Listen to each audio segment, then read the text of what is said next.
قوم لوط کون تھی اور یہ کس گناہ میں مبتلا تھے؟ ایسی سبق آموز معلومات کے لیے ہمارے چینل ضرور سبسکرائب کر لیں۔ بحر مردار جسے ڈیڈ سی بھی کہتے ہیں، یہ وہی علاقہ ہے جہاں قوم لوط آباد تھی اور جسے اللہ نے ان کی بدعمالیوں کی سزا میں الٹ دیا تھا اور آسمان سے پتھروں کی بارش نازل فرمائی تھی۔ اس واقعے کا ذکر قرآن مجید میں کئی جگہ آیا ہے۔ بحر مردار آج بھی اسی مقام پہ موجود ہے اور دنیا کی سب سے نیچی سطح والا پانی کا ذخیرہ ہے جو اردن اور فلسطین کے درمیان واقع ہے۔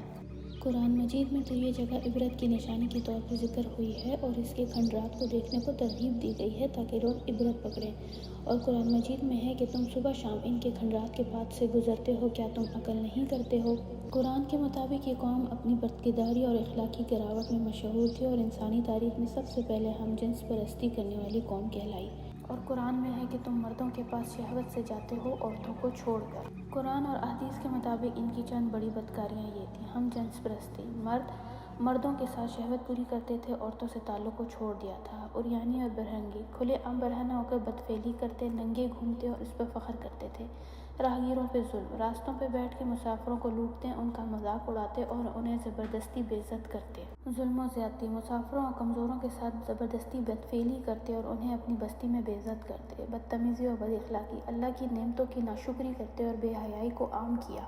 اور سورہ عنکبوت میں ہے کہ کیا تم مردوں کے پاس آتے ہو اور راستے کاٹتے ہو اور اپنی محفلوں میں بے حیائی کے کام کرتے ہو؟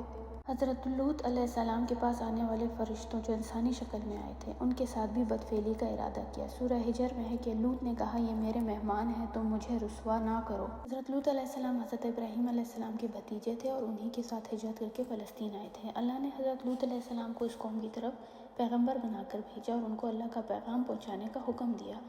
حضرت لوط علیہ السلام نے بار بار اپنی قوم کو اللہ کی عبادت، بدکاری چھوڑنے اور توبہ کرنے کی دعوت دی، مگر وہ باز نہ آئے اور الٹا حضرت لوط علیہ السلام کا مذاق اڑاتے اور کہتے، قرآن میں ہے کہ لوط اور ان کے ساتھیوں کو اپنی بستی سے نکال دو، یہ تو پاکیزگی کے دعوے دار ہیں۔ جب قوم لوط اپنی بدکاریاں چھوڑنے پر تیار نہ ہوئی تو اللہ نے ان پر سخت عذاب نازل کیا۔ فرشتے انسانی شکل میں آئے، حضرت لوط علیہ السلام کے کہنے پر ان کو اور ان کے ماننے والوں کو رات کے وقت بستی سے نکال دیا گیا۔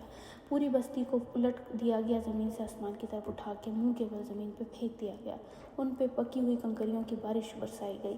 قرآن میں ہے، پس ہم نے اس بستی کو اوپر نیچے کر دیا اور ان پہ پکی ہوئی کنکریوں کی بارش برسائی۔ حضرت عبداللہ بن عمر سے روایت ہے کہ جب رسول اللہ قوم لوط کی بستیوں کے قریب سے گزرے تو آپ نے اپنی سواری تیز کر لی اور صحابہ سے فرمایا، اگر اس قوم کی بستی میں داخل ہونا ہو تو روتے ہوئے داخل ہونا، ورنہ داخل نہ ہونا، کہیں تم پر بھی ویسا عذاب نہ آ جائے۔ اکثر علماء نے فرمایا کہ چونکہ یہ وہی جگہ ہے جہاں عذاب نازل ہوا تھا، لہٰذا وہاں پانی میں نہانا یا نمک، مٹی اور کیچڑ کا علاج یا لذت کی نیت سے استعمال مکروہ ہے۔ اگر کسی طبی مجبوری یا مالج کی سخت ضرورت کے تحت ہو تو رخصت ہے، لیکن نیت صرف علاج کی ہونی چاہیے، تفریح کی نہیں۔ ایسی سبق آموز ویڈیوز کے لیے ہمارے چینل کو ضرور سبسکرائب کر لیجیے۔ جزاک اللہ۔